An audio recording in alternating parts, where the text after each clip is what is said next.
The Strafe RGB Mark II from Corsair features genuine Cherry MX switches, per key RGB backlighting, USB pass-through for convenient access, and dedicated multimedia keys with integrated volume knob, making it a great value for gamers and keyboard enthusiasts alike. Learn more about the Strafe RGB Mark II by visiting the link down below.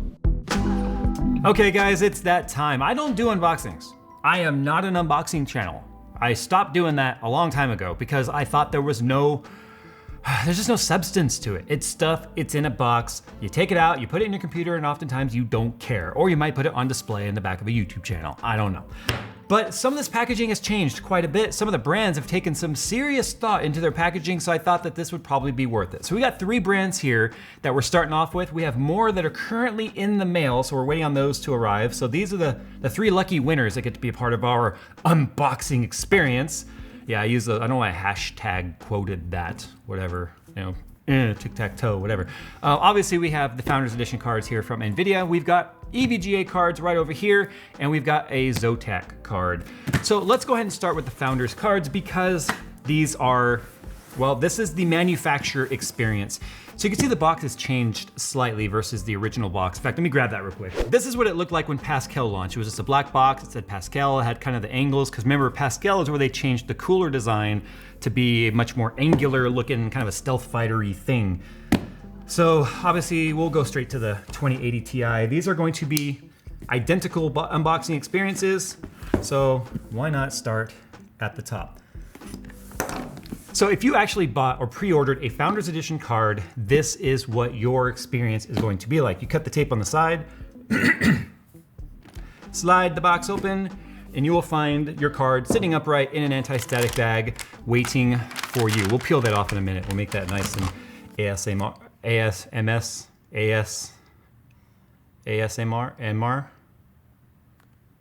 Help me, Phil.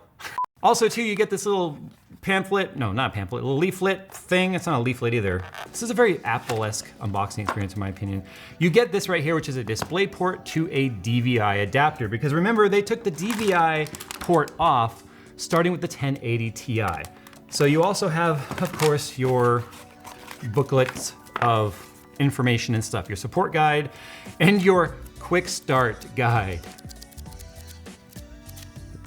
It's just a lot of languages. It's not really that big of a book for, whatever. Here is the card itself, of course. We need to get the satisfying crinkling of package being opened. That really hurts my thumb. Okay. And there it is right there. You ready? We're gonna get close to the mic. You ready?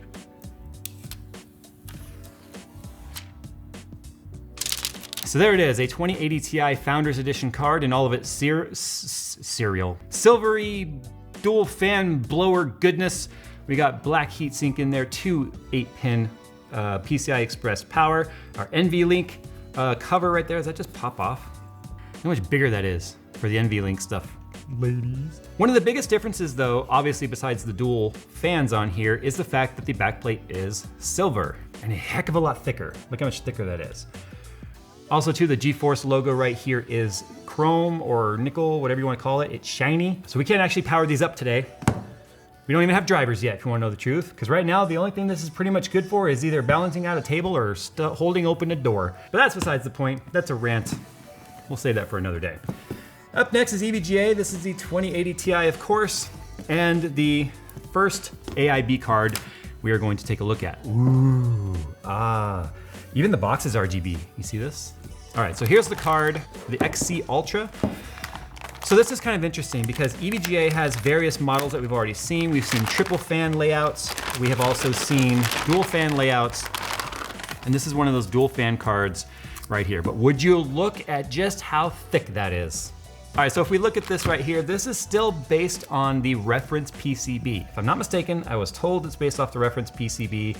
Obviously we have our backplate on here, but if we look at the overall dimensions, you can see, that's very painful on my thumb, that it's the same dimensions as a reference card, but clearly just a tad thicker, just a bit. The XC right here, right, XC, yes, XC is a 2.75 slot card. And you can see there is obviously a lot, and I mean a lot, of heat sink there. But they also have these accent pieces right here, which they're calling trim. And this is something that you're gonna be able to apply for free, according to EVGA, so they'll have more information on that. But if we go ahead and pull off the plastic on this guy, oh. So you can see you have these white pieces of trim like underneath this tinted cover. There are perimeter screws on this and that cover will come off.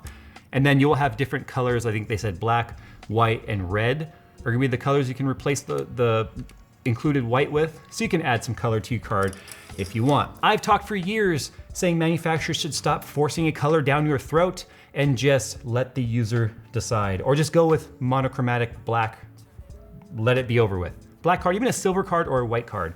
But red and blue and orange and stuff, yeah, no. We are gonna go ahead and move on now to the Zotac card. This is the AMP 2080. This is a triple fan design. So it's still gonna be based on the reference PCB, because at the time of launch, all the custom cards you were seeing these companies sort of debut are not ready for prime time, but they are able to come out with day one reference PCB designs. So it's got this sleeve on the box that's a bit of a hologram as well. And we're gonna do the best we can to show you this. I mean, frame rate on a camera and this is gonna be hard to pick up. But as you can see, the fans in the card look like it's moving as you slide the cover off. So anyway, this, to be honest with you, is the whole reason we even did this video, this little hologram thing. Zotac, all right, good on you. You forced me to do an unboxing video because of this. So inside the box, you get some gorgeous dual Molex to 6-pin, I would call it ketchup and mustard, but it's more like chocolate and mustard because it's brown, black, and yellow. Let me just go on a limb and say, if you have to use this, you're not ready to install this card in your system. Okay, no one on the planet should be using a double Molex to 6-pin power connector and have an RTX card, okay? Nobody.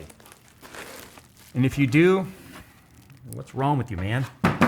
Triple fans, they are longer than the card itself because, again, reference PCB. It even has the gorgeous not for resale sticker right on it, which Zotac puts on their cards. That's okay, we'll peel that off and make it look pretty.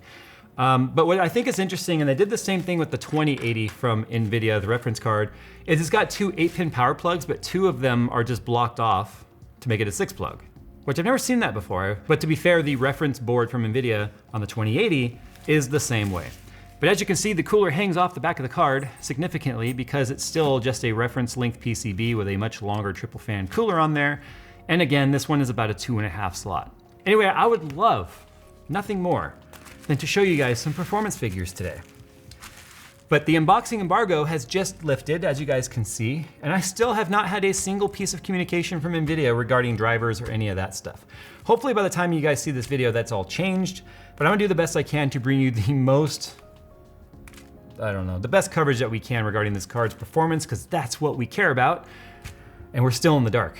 I have the most expensive paperweights right now because these don't have it. It's like having a race car sitting in the paddock with no one sitting in the driver's seat. That's exactly what these are. Anyway, guys, I'm gonna go. Thanks for watching this unboxing video. I rarely do these, but Zotac made me do it because of that. So, all right, we're gonna go, guys. Thanks for watching, and as always, we will see you in the next one. Or specifically for this when the embargo lifts, which